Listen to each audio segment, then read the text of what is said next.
माता और प्रभु नारायण की प्रतिमाओं के स्थान पर मंदिरों में अपनी प्रतिमाएं स्थापित करने वाला प्रभु का ऐसा घोर विरोधी एकमात्र हिरण्यकश्यपु ही था।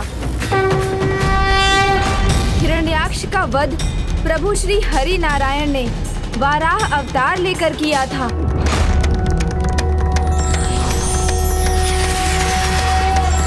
नारायणाय सुरमंडन मंडनाय नारायणाय सकल स्थिति कारणाय नारायणाय भवभीति निवारणाय नारायणाय प्रभवाय नमो नमस्ते।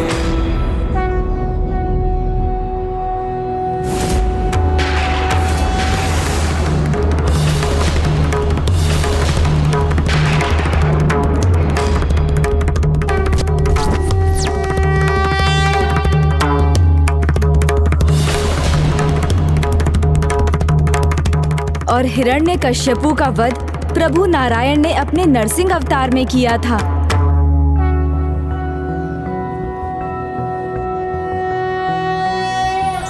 शांताकारं भुजगशयनं विश्वाकारं गगनसदृशं मेघवर्णं शुभांगं लक्ष्मीकान्तं कमलनयनं योगिहृदध्यानगम्यं वन्दे विष्णुं भवभयहरं सर्वलोकैकनाथम्।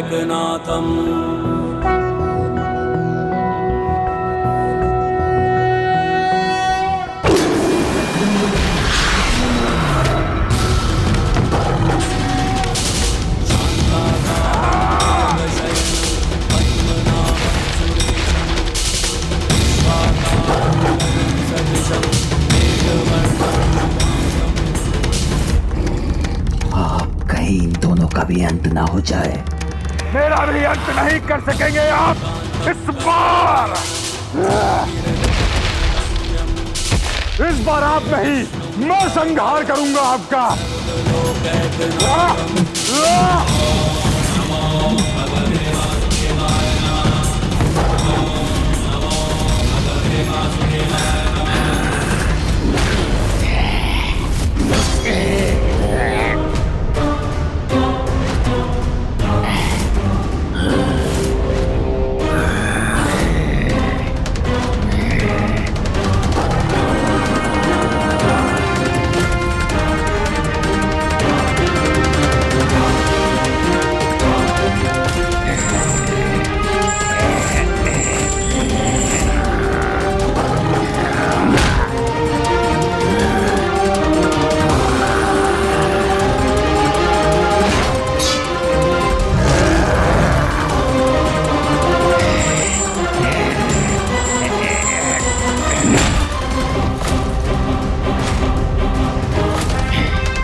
युद्ध के आरंभ में ही ये दुष्ट तो माया युद्ध लड़ना चाहता है।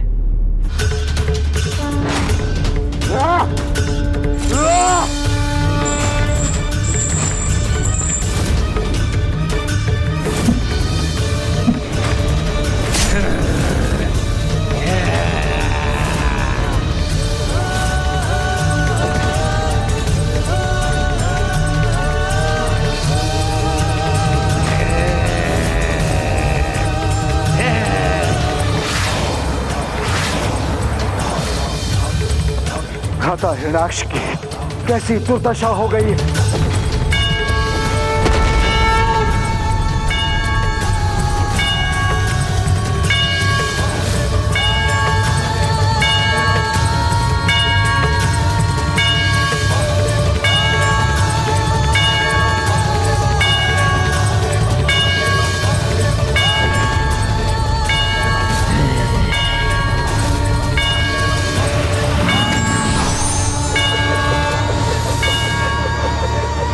नहीं, अपने वारों से रोक लूंगा इनके प्रहार। तुम्हारी दुष्टता ही पुनः तुम्हारे अंत का कारण बनेगी मूर्ख।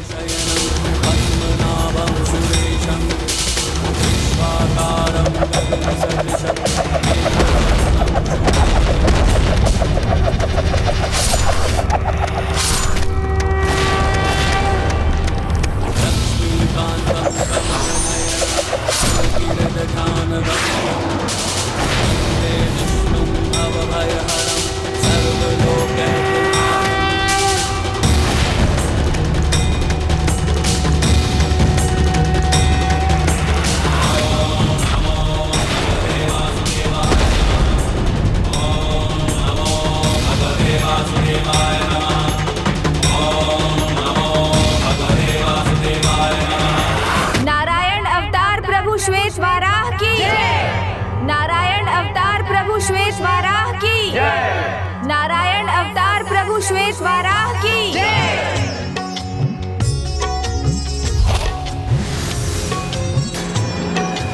हिरण्याक्ष का भी अंत हो गया।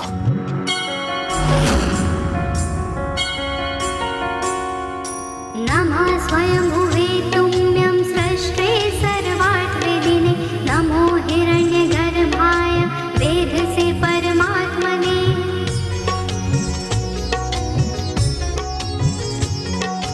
नमस्ते वासुदेवाय विष्णवे विश्वयोनये, नारायणाय देवाय देवानां हितकारिणे। नमोऽस्तु ते चतुर्वक्त्र शाण्डचक्रसिधारिणे, सर्वभूतात्मभूताय कूटस्थाय नमो नमः। नमोऽस्तु ते वराहाय, नमस्ते मत्स्यरूपिणे, नमो योगविगम्याय, नमः संकर्षणाय ते।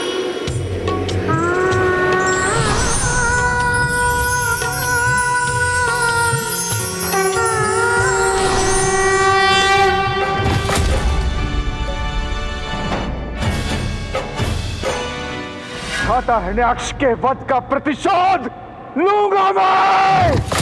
अंत तुम्हारी नियति है हिरण्यकश्यपु।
हिरण्यकश्यपु की छवि तो अभी भी मेरे महाअस्त्र पर प्रकाशित हो रही है। इसका मतलब हिरण्यकश्यप तो अभी भी जीवित है।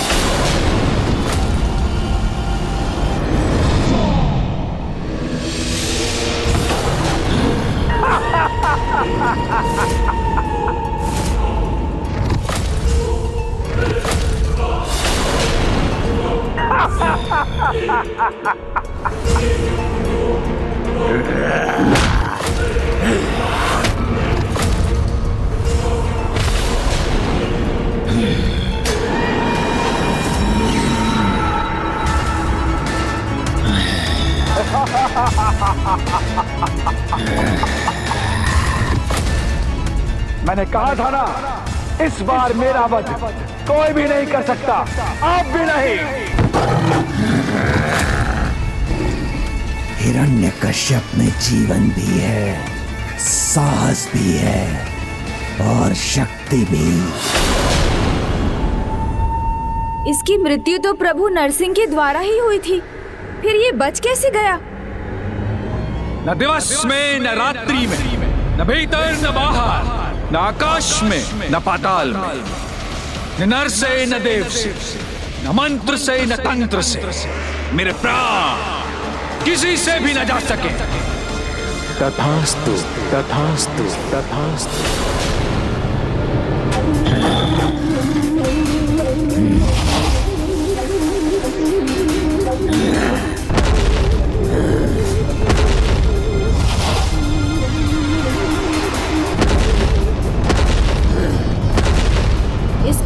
वरदान के अनुसार अभी इसके अंत के कारण उत्पन्न नहीं हुए हैं, क्योंकि उसकी 2 अवस्थाएं अभी शेष हैं।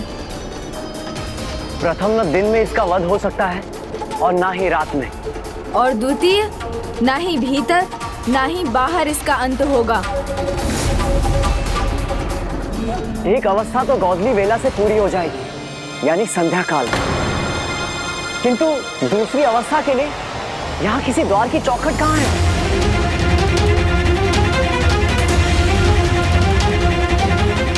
आशावादी को हर एक कठिनाई में भी अवसर दिखता है। वो किसी भी चुनौती के लिए तैयार रहता है, चाहे वो समय का हो या अन्य किसी परिस्थिति का।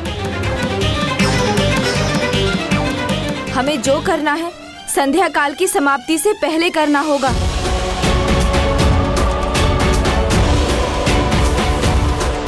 हिरण्यकश्यपु की मृत्यु की पहली परिस्थिति गोधूली वेला तो आरंभ हो गई है, परंतु उसकी मृत्यु की दूसरी परिस्थिति न भीतर न बाहर को पूर्ण कर पाना गणेश जी के लिए असंभव है।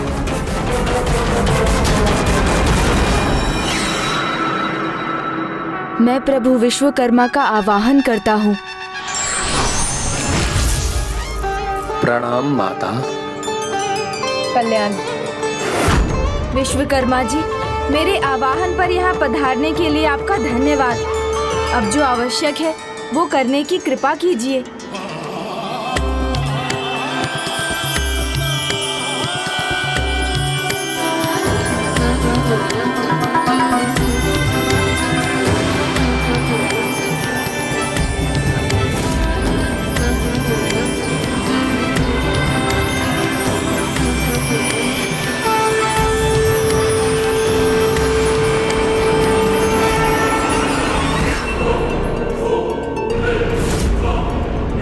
ये क्या स्वामी, गणेश जी ने तो द्वार की चौखट की व्यवस्था भी कर दी। किंतु गोधूली वेला समाप्त होने से पहले ये कार्य कदापि संपन्न नहीं होगा।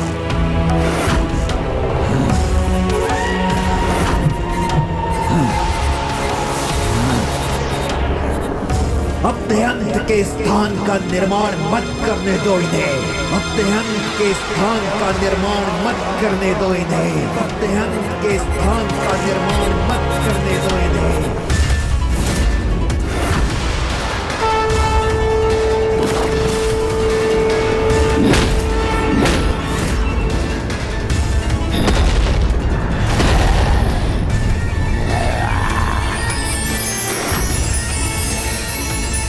नहीं, ये मैं कदापि नहीं होने दूंगा।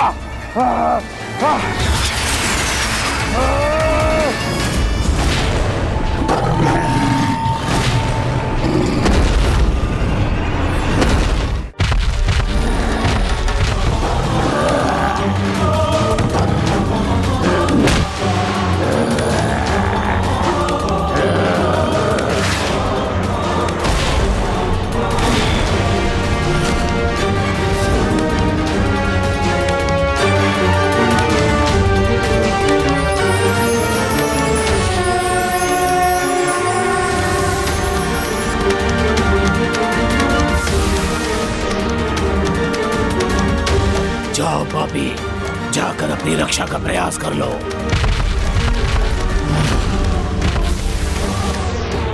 गोधूली बेला आरंभ हो चुकी है। द्वार की चौखट की रचना भी पूर्ण है। अब तुम्हारे पास कोई उपाय नहीं।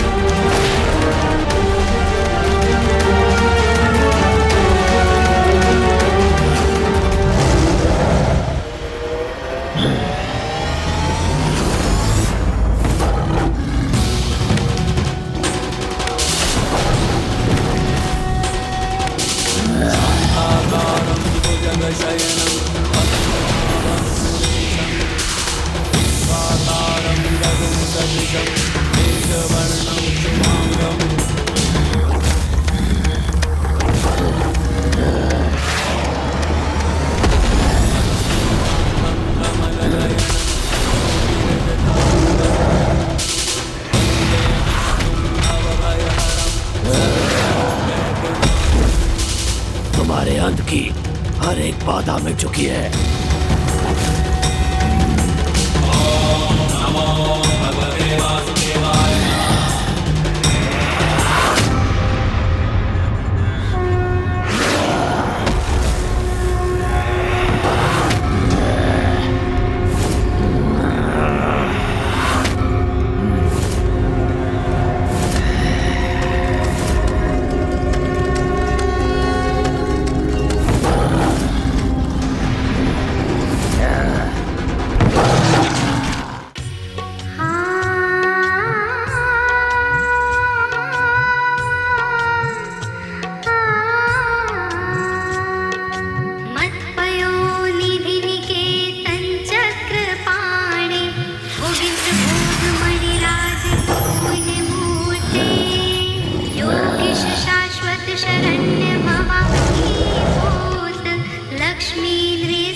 ये द्वार, ये चौखट कदापा के नाम से प्रसिद्ध होगा, जहाँ श्री हरि नारायण पुनः अवतार लेंगे और कलयुग में इसी स्थान पर तिरुपति बालाजी के रूप में उनकी पूजा भी होगी और उनके निष्ठावान भक्तों को त्रिशक्ति प्रसाद अर्थात बल, बुद्धि और समृद्धि प्राप्त होगी। प्रभु नरसिंह की जय। प्रभु नरसिंह की जय।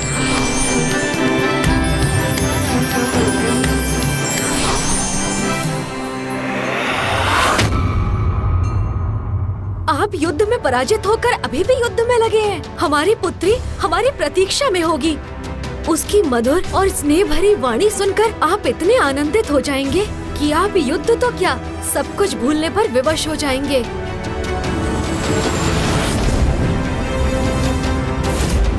चलिए ना स्वामी, हमें अपनी पुत्री को ढूंढना है। बस, मुझे ज्ञात है हमारी पुत्री भोली है, निर्दोष है और वो तो क्या आप हमारी पुत्री से मिल चुके हैं? हमारी पुत्री सच में मीठी बातें बोलती है, इसलिए तो क्या स्वामी? बताइए ना असुर महानायक, इसलिए तो क्या? इसलिए तो मैं इस युद्ध को शीघ्र ही समाप्त कर देना चाहता हूँ। हाँ, शीघ्र ही इस युद्ध को समाप्त कीजिए ना स्वामी। इसलिए अब मैं वो असुर को भेजूंगा जिसका वध न पहले हुआ था और न अब होगा।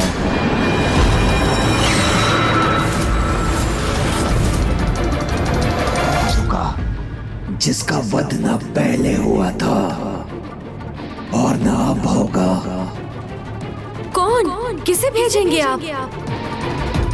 बलेंद्र, असुर सम्राट बलि के असुर रूप बलेंद्र, जिनमें बलि का ही तत्व होगा। और जब आज तक बलि की मृत्यु नहीं हुई तो बलेंद्र की कैसे होगी?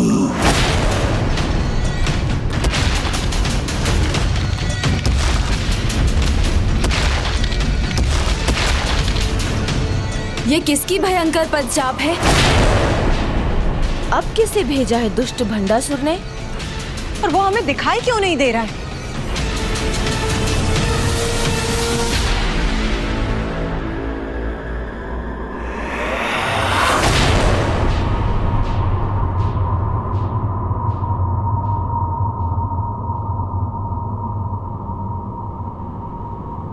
वो यहीं हमारे निकट है। कहाँ माता? कहाँ है वो?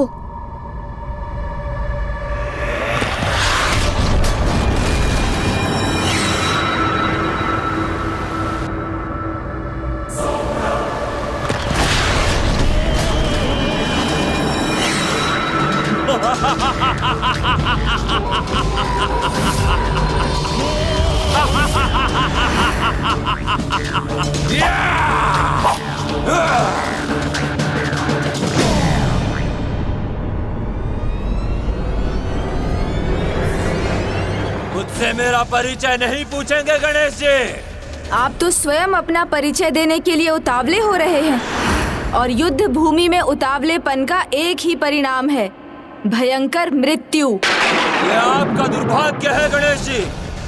मेरी यहाँ मृत्यु असंभव है क्योंकि मैं युद्ध कौशल में ही नहीं, सभी अस्त्र शस्त्र के प्रयोग के साथ साथ रणनीति में भी पारंगत हूँ। बलिंद्र हूँ मैं, बलिंद्र हूँ मैं।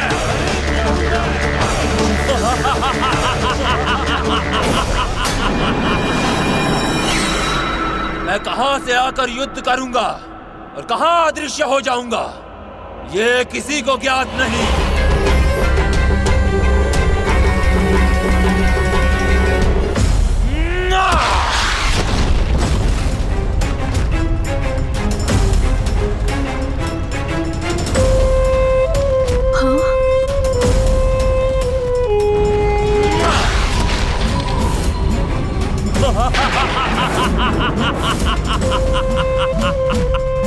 और ये भी किसी को ज्ञात नहीं कि मैं किस शस्त्र से युद्ध आरंभ करूंगा और किस शस्त्र से उसका अंत करूंगा।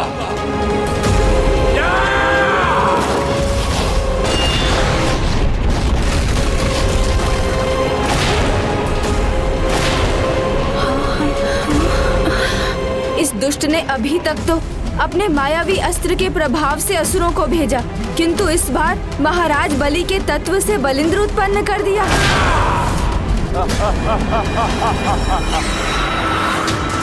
जो राजा बलि कभी पराजित नहीं हुए, उससे उत्पन्न बलिंद्र को कैसे हराया जा सकता है?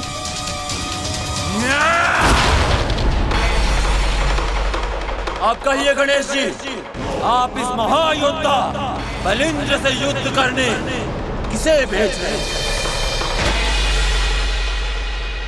यदि बलि का तत्व यहाँ है, तो प्रभु नारायण के वामन अवतार का भी यहाँ प्रकट होना अनिवार्य है।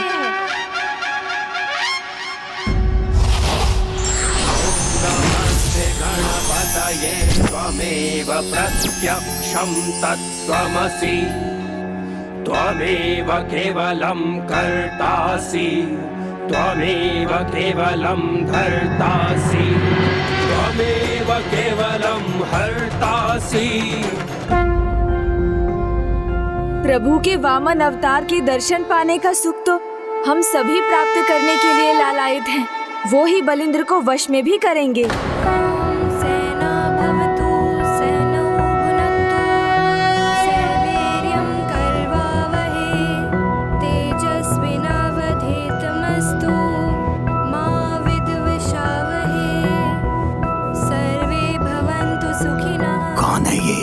जिसके आगमन पर ये सभी हाथ जोड़े खड़े हैं। सर्वे भद्राणि पश्यन्तु मा कश्चित् दुःख भाग्।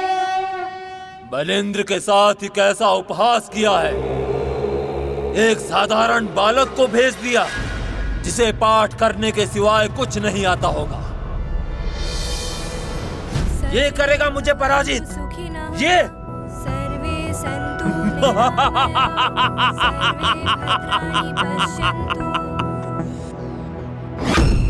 आपके असुर संकट में हैं और आप मुस्कुरा रहे हैं स्वामी।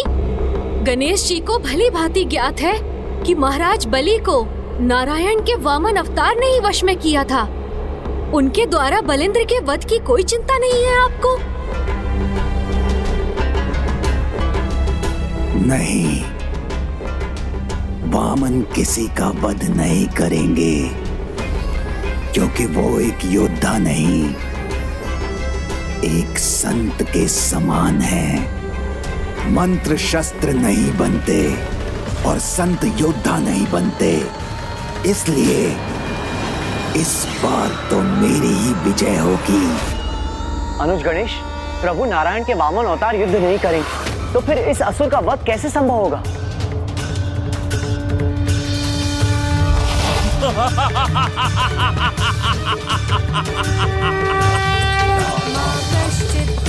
सावधान बालक, मुझसे युद्ध करोगे तो पछताने का अवसर भी नहीं मिलेगा। करते रहो वेद पाठ बालक, किंतु तुम्हारे ये लयबद्ध शब्दों के उच्चारण महाविशाल, अत्यंत कुशल और भयंकर बलिंद्र के गुणों की लयबद्ध शब्दों को नहीं संभाल सकेगा। भयभीत हो मुझसे बालक, भयभीत, अन्यथा युद्ध के पूर्व ही मेरे पांव के भार से अपने प्राण खो दोगे।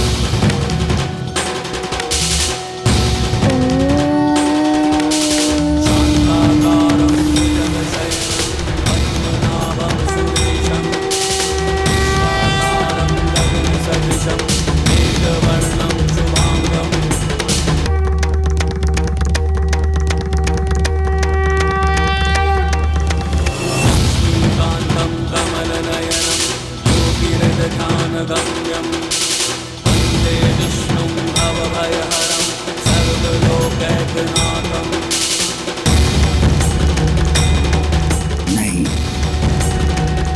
बलिंद्र के बल पर कोई भी भारी नहीं पड़ सकता। महादानी असुर सम्राट बलि को अपने दान के अहंकार से बाहर निकालने के लिए प्रभु नारायण ने वामन अवतार लेकर उससे 3 पग धरती दान में मांगी एवं त्रिविक्रम रूप धारण कर पहले पग में संपूर्ण धरती और दूसरे पग में स्वर्गलोक नाप लिया। तब तीसरा पग रखने के लिए प्रभु वामन के समक्ष सम्राट बलि ने अपना मस्तक बढ़ा दिया और उनके शरणागत हो गया।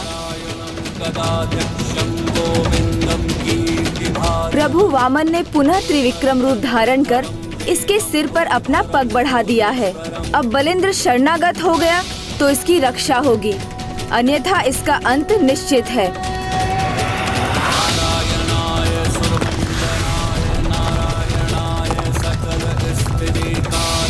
मैं बलिंद्र को कुछ नहीं होने दूंगा।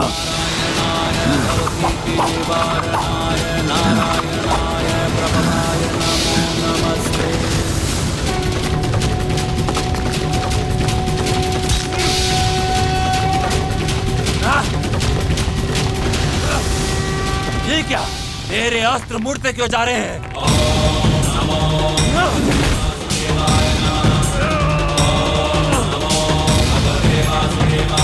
मैं धरती में प्रवेश कर ही स्वयं को सुरक्षित कर लूंगा। ये कैसी माया है? मैं तो धरती के भीतर भी नहीं जा पा रहा। वेद मंत्र को तुमने तुच्छ समझने की बहुत बड़ी भूल कर दी। वेद मंत्र ज्ञान के ही नहीं, अपितु अपार शक्ति के भी स्रोत है।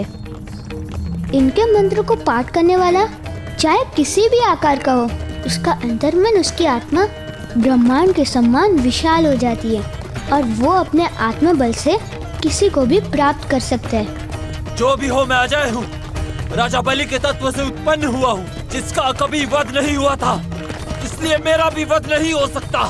तुम भी मेरा वध नहीं कर सकते। हाँ, सत्य कहा तुमने। अशोक सम्राट बलि का वध नहीं हुआ था, क्योंकि मेरे पांव के स्पर्श मात्र से उन्होंने अपने भीतर के असुरी प्रवृत्ति और अहंकार को त्याग कर दिया। इतना ही नहीं, स्वयं को समर्पित कर दिया। यदि कोई भी अपने अहंकार का त्याग कर पूर्ण समर्पण भाव से शरणागत होता है तो क्षमा का पात्र बन जाता है। यदि तुम्हें भी बलि के समान क्षमादान चाहिए तो शरणागत हो जाओ, अन्यथा अपनी मृत्यु के लिए तैयार हो जाओ।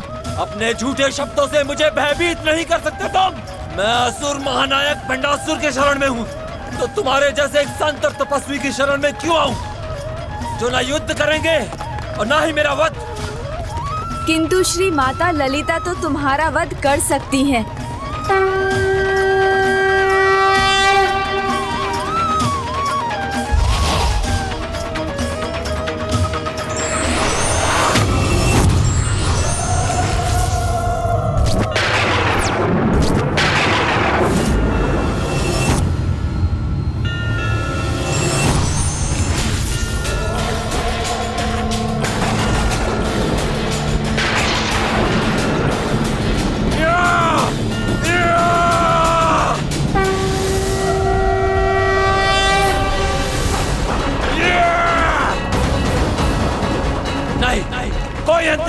होगा मेरा, ना ये ना कोई और। कर सकती ही नहीं, माता तुम्हारा वध अवश्य करेंगी, क्योंकि असुर सम्राट बलि के विपरीत तुमने धर्म पथ को स्वीकार कर प्रभु वामन की शरण में जाने से अस्वीकार कर दिया। इसलिए अब तुम्हारे सामने एक विनाश का ही पथ शेष है बलिंद्र।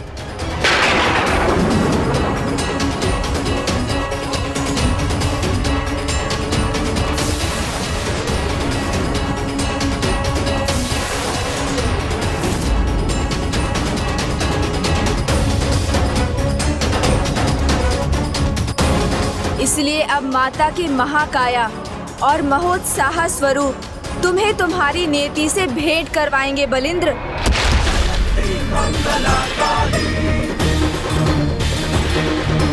भद्रकाली कपालिनी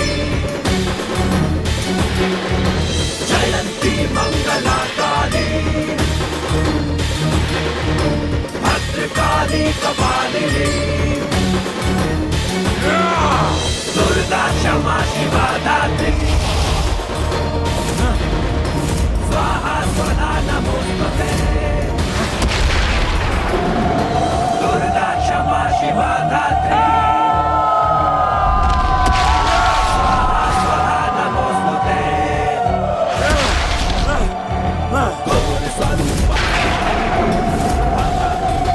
हमारे अस्त्र मुझे कोई हानि नहीं पहुंचा सकेंगे।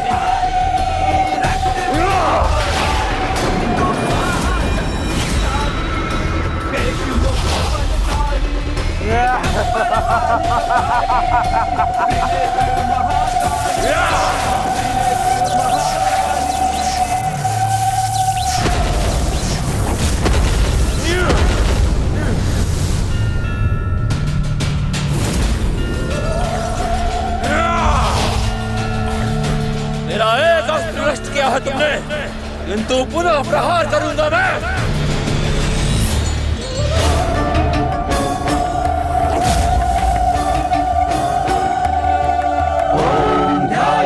रत्नपीठे शुकलपठितम् शृण्वन्तीं श्यामलाङ्गड़ी,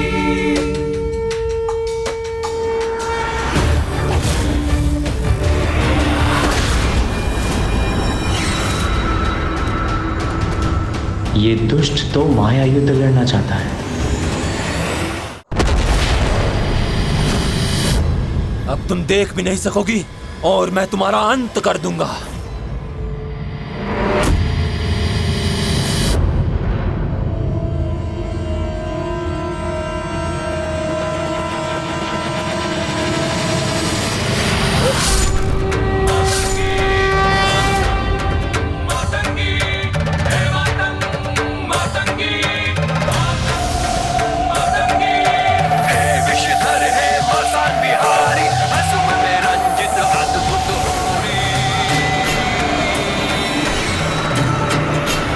संभव, उसका वध कैसे संभव है?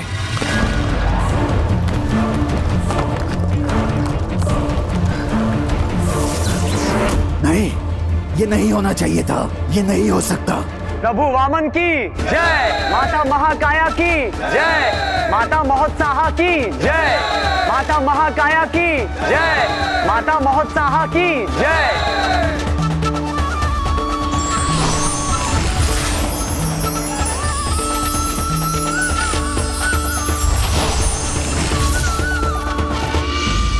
अतीत से जिसकी अंत का कोई सूत्र नहीं जुड़ा, उसका वध कैसे हो गया?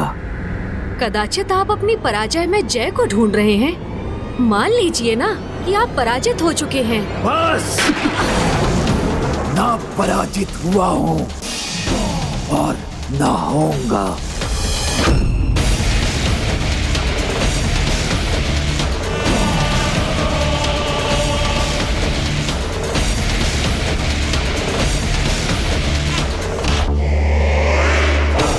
घृणा है मुझे पराजय शब्द से। पराजय कभी मत कहना मेरे सामने। विजय के लिए मैंने क्या कुछ नहीं किया। ये आसुरी अस्त्र पाया, वो भी किस मूल्य पर, जिसकी तुम क्या कोई भी कल्पना नहीं कर सकता। एक महात्याग करना पड़ा है मुझे, एक महात्याग करना पड़ा है मुझे। ऐसा कौन सा मूल्य दिया है, कौन सा महात्याग किया है आपने?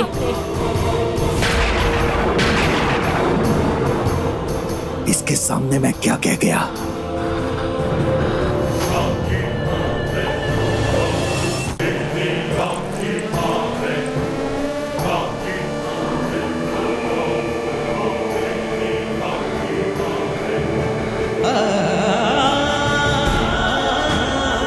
ये रक्त पुनः कैसे उभर आया मेरे हाथों पर? यदि ये महाअस्त्र मेरी विजय के लिए इतना महत्वपूर्ण ना होता तो आज मेरी पुत्री मेरे साथ होती। ओम गण गणपते नमः, गण गणपते नमः। ओम गण गणपते नमः, ओम गण गणपते नमः। उस महात्याग से आपको जो चाहिए था वो आपको मिल गया स्वामी। ये मिला है मुझे एक ऐसा अस्त्र जिससे मैं अतीत में मृत असुरों को पुनर्जीवित कर उन्हें अपने लिए युद्ध करवा सकता हूँ। यही तो फल है मेरी उस महात्याग का।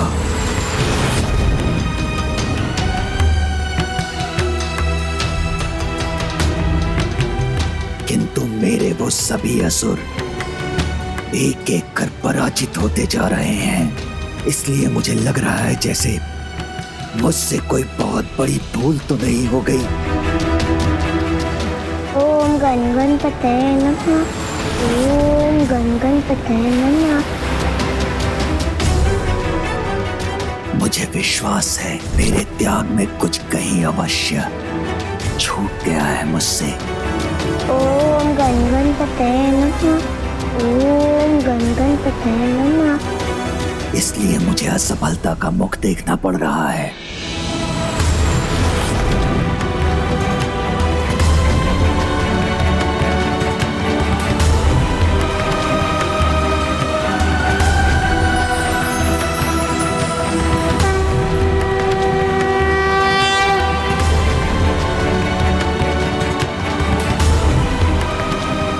मैं भी वचन देता हूँ कि मैं तुम पर कोई आँच नहीं आने दूंगा।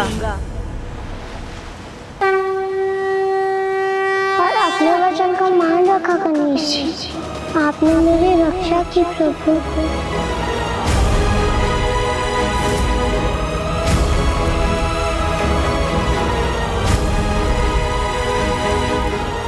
लक्ष्मी प्रभा,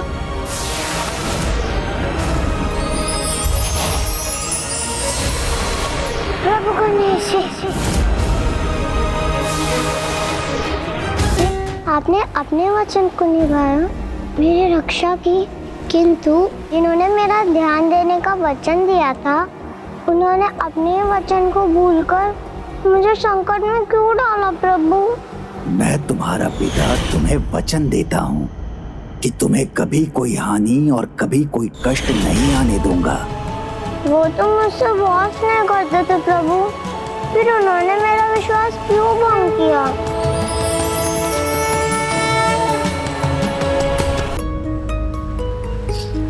क्या मैं एक अच्छी पुत्री नहीं थी गणेश जी? ऐसा क्या दोष हुआ था मुझसे? दोष तुम्हारा नहीं, तुम्हारे पिता का है। महत्वाकांक्षी होना कोई बुरी बात नहीं है, किंतु अति महत्वाकांक्षी होकर अधर्म का मार्ग चुनना व्यक्ति को पाप का भागी बना देता है।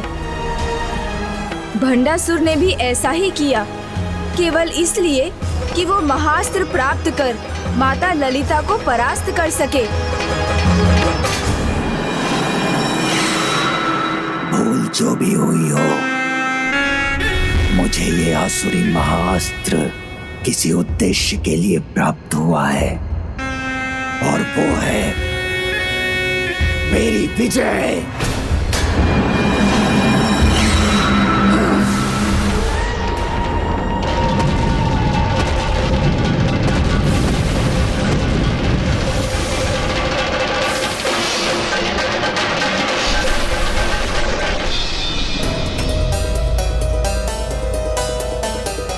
युद्ध भूमि में किसी का आगमन हो चुका है। गणेश को उसे पहचान कर उसके अंत का उपाय सुझाना होगा। किंतु गणेश है कहाँ?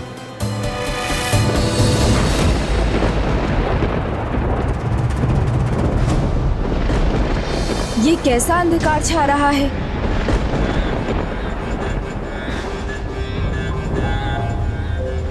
तुम्हारे पिता ने किसी और योद्धा को भेज दिया है, इसलिए मुझे शीघ्र वहां जाकर माता को उसका सामना करने का उपाय सुझाना होगा, जिससे वो उसके विरुद्ध शस्त्र उठाकर उसका वध कर सकें।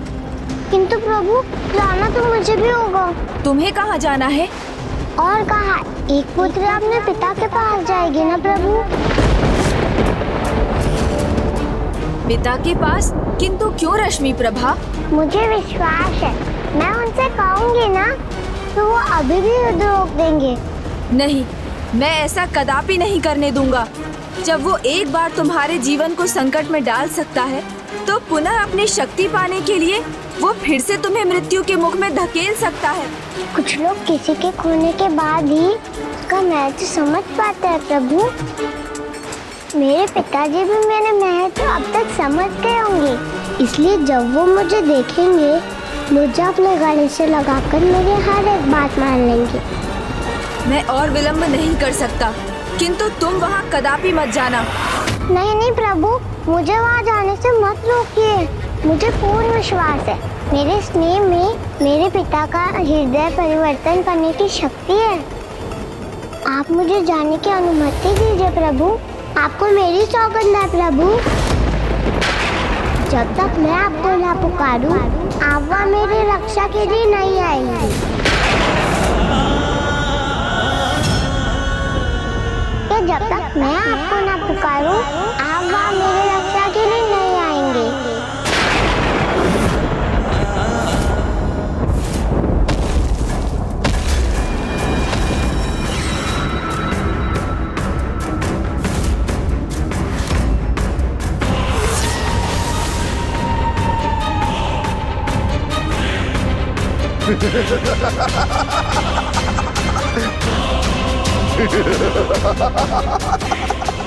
मुझे वचन दीजिए ना प्रभु, जब तक मैं आपको ना पुकारूं, आप वहाँ नहीं आएंगे। मैं वचन देता हूँ। मुझे ज्ञात है, एक पुत्री का अपने पिता के प्रति स्नेह कभी समाप्त नहीं होता, और यदि तुम्हें तनिक भी विश्वास है कि तुम भंडासुर का हृदय परिवर्तन कर सकती हो, तो मैं तुम्हें नहीं रोकूंगा।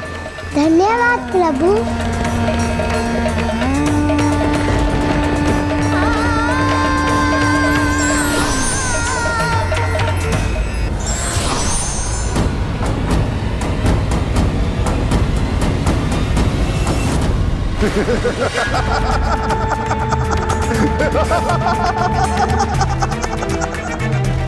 कौन है ये महायोद्धा? तुम में से मेरे साथ कोई भी युद्ध नहीं कर सकता। मेरे पास सहस्त्रास्त्र है और तुम सब निशस्त्र खड़ी हो, इसलिए मैं एक पल के शहर से भाग में ही तुम सबको समाप्त कर दूंगा। सहस्त्र अस्त्र अर्थात सहस्त्र हाथ।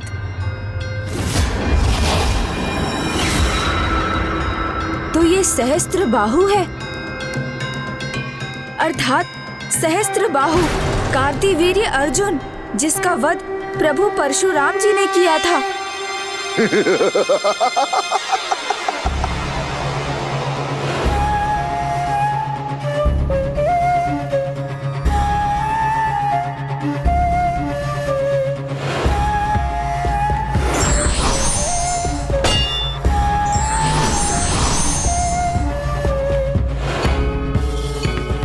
माता, इस सहस्त्र बाहु वाले कार्तिवीर्य अर्जुन का वध एकमात्र प्रभु परशुराम जी के ही द्वारा होगा, इसलिए अधिक समय व्यर्थ किए बिना हमें उनका ही आवाहन करना चाहिए।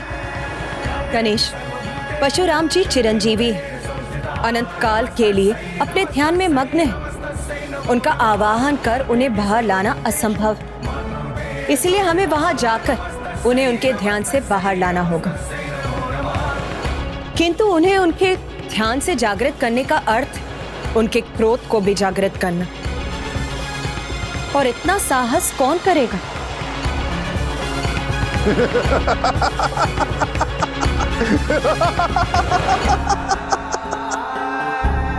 मुझे अनुमति दीजिए माता, मैं जाकर प्रभु परशुराम जी को उनके ध्यान से जागृत करूंगा।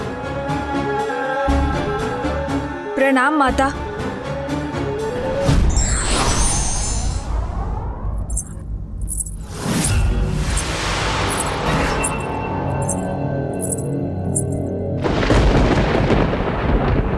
रश्मि प्रभा? नहीं नहीं, ये मेरा भ्रम है।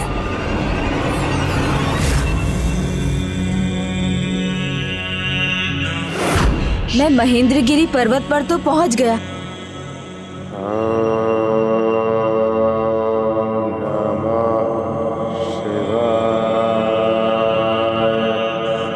यहाँ महेंद्रगिरी पर्वत के शिखर पर प्रभु महादेव के नाम के जाप का अर्थ है ये अवश्य प्रभु परशुराम जी का स्वर है। नमः शिवाय। प्रभु का स्वर तो सुनाई दे रहा है, किंतु वो दिखाई क्यों नहीं दे रहे हैं? मुझे शीघ्र उन्हें अपने साथ लेकर जाना होगा। मैं भी कैसे भूल रहा हूँ, श्रद्धा पूर्ण भक्ति के बिना प्रभु के दर्शन भला कैसे संभव है?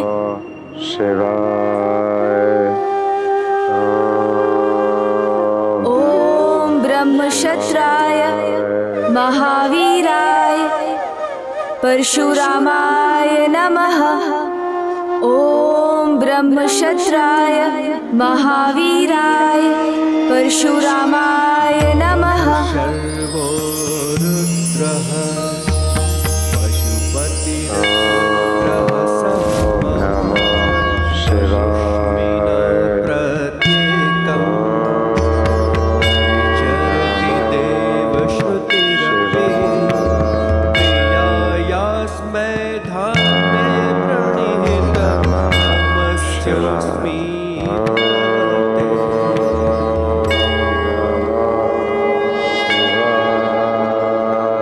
प्रभु के मुख पर कठोर भाव एक महायोद्धा का है, तो उनका दिव्य तेज एक महान तपस्वी का।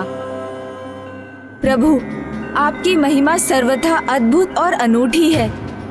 आपको शत शत नमन। किंतु प्रभु, मुझे शीघ्र आपको ध्यान से जागृत कर इस युद्ध में भाग लेने के लिए माता के पास ले जाना होगा।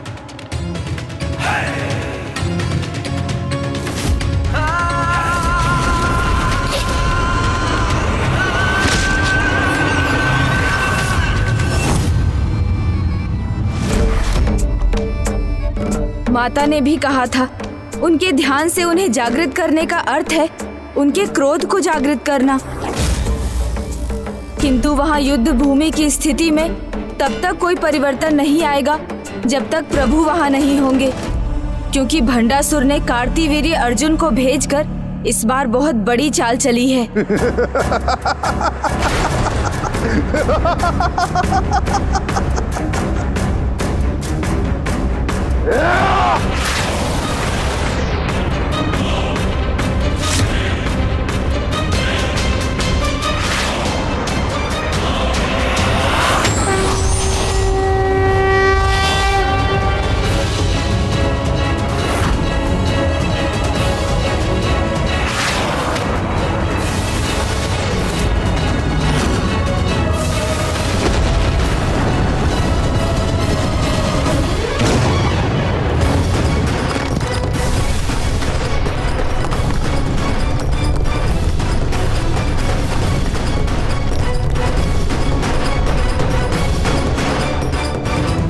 मैं यदि प्रभु परशुराम जी को अपने साथ नहीं ले गया तो श्री माता ललिता और उस दुष्ट असुर का भयंकर युद्ध अनंत काल तक चलता रहेगा, जिसका परिणाम महाविनाश ही होगा।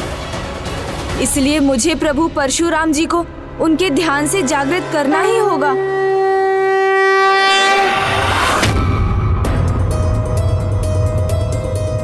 हे प्रभु परशुराम जी, हमें आपकी सहायता चाहिए। कृपा कर आप अपने ध्यान से जाग जाइए प्रभु। हे प्रभु, संसार को आपकी आवश्यकता है। अपने ध्यान से बाहर आने की कृपा कीजिए।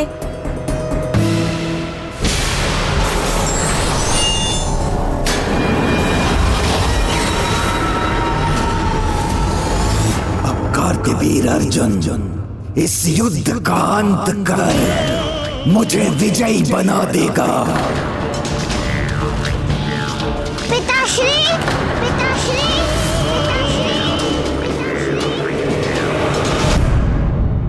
क्या हुआ स्वामी? रश्मि प्रभा का स्वर कैसे सुनाई दे रहा है?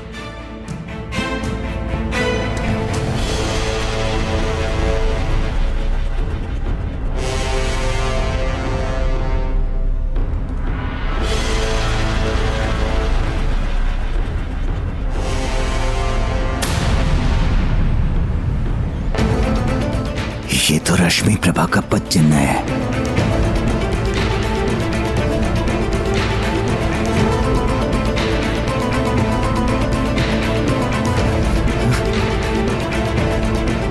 अब यहाँ मेरा कार्य संपन्न हुआ। अब ये स्वयं ही अपने पापों का सामना करेंगे। दया कीजिए प्रभु, जागृत हो जाइए अपने ध्यान से। संसार की रक्षा कीजिए। जिस अधर्मी राजा का आपने वध किया था वो पुनः जीवित हो गया है। संसार के लिए संकट बन रहा है। उस दुष्ट ने श्री माता ललिता के विरुद्ध अस्त्र उठाने का दुस्साहस किया है।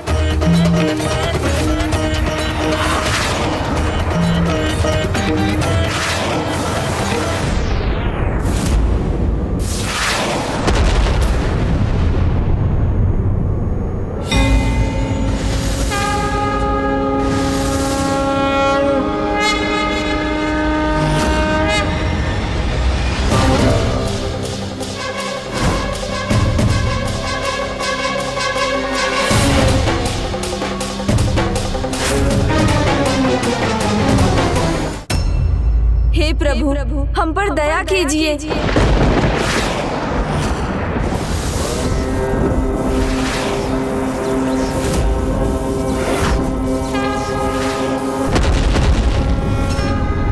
प्रतीत होता है प्रभु परशुराम जी का क्रोध जाग गया है।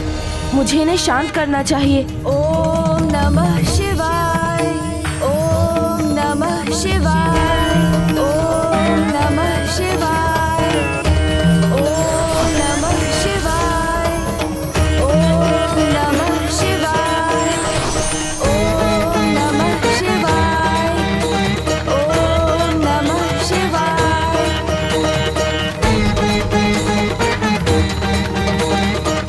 हे महान प्रभु परशुराम जी, प्रभु महादेव के महाशिष्य, उनके महाभक्त हैं आप। मैं आपको अपने साथ ले जाने आया हूँ।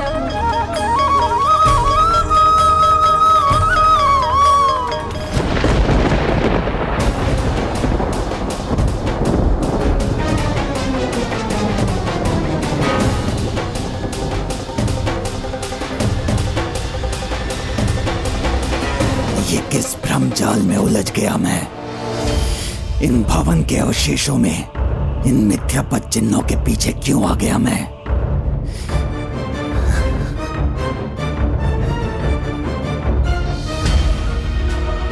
क्योंकि उसके पीछे आया हूं मैं जो कदापि सत्य नहीं हो सकती, जिसे मैंने अपने हाथों, इन्हीं हाथों से बस अब और आगे नहीं बढ़ूंगा मैं। वो सत्य कुछ सत्य नहीं है। नहीं। पिताजी, पिताजी,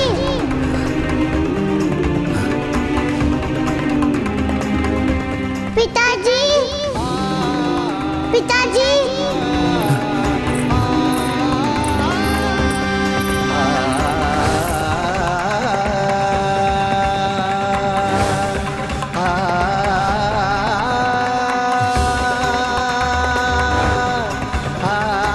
मेरी पुत्री रश्मि प्रभा,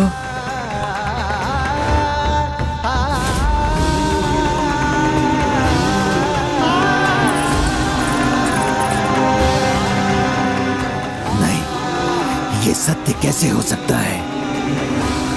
नहीं। देवी, तुम्हारी शक्ति का अनुमान हो गया है मुझे। अब अनुमान लगाने की बारी तुम्हारी है देवी।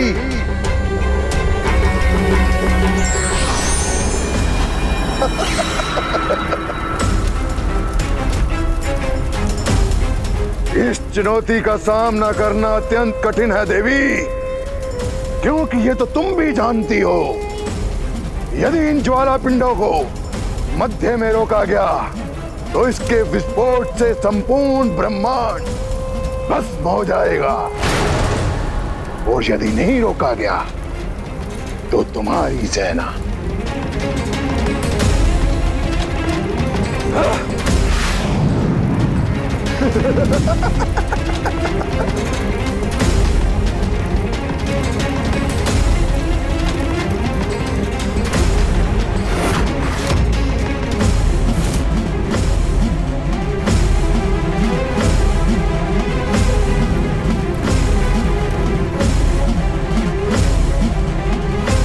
अनुज गणेश, शीघ्र लौटो। प्रभु परशुराम का अब यहाँ होना अनिवार्य है।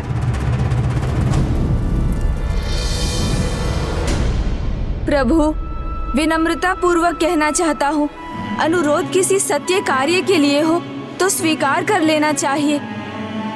एकमात्र आप ही कार्तिवीर्य अर्जुन का अंत कर सकते हैं प्रभु, अन्यथा माता ललिता उस दुष्ट से अनंत काल तक युद्ध करने के लिए विवश हो जाएंगी, जिसका एक ही परिणाम होगा, भयंकर विनाश।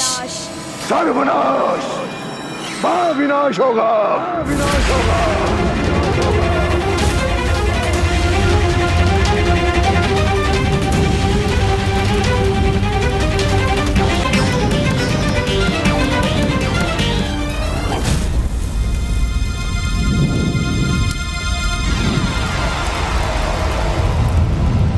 नहीं गणेश जी, मैं अपनी साधना छोड़कर कहीं नहीं जा सकता। मैं अपनी साधना छोड़कर कहीं नहीं जा सकता। मैं अपनी साधना छोड़कर कहीं नहीं जा सकता। किंतु क्यों प्रभु? प्रभु दिगंबर दत्तात्रेय, प्रभु दिगंबर दत्तात्रेय, मुझे परिस्थिति की गंभीरता का आभास है, किंतु प्रभु दिगंबर दत्तात्रेय के आशीर्वाद से सहस्त्र बहु बने कार्तिवीर्य के वध के पश्चात मुझे प्रभु के क्रोध का सामना करना पड़ा, और मैं पुनः उनके क्रोध का सामना नहीं करना चाहता। इस कारण हेतु कार्तिवीर्य के वध करने के लिए तुम पहले प्रभु से अनुमति लेकर आओ। तुम पहले प्रभु से अनुमति लेकर आओ।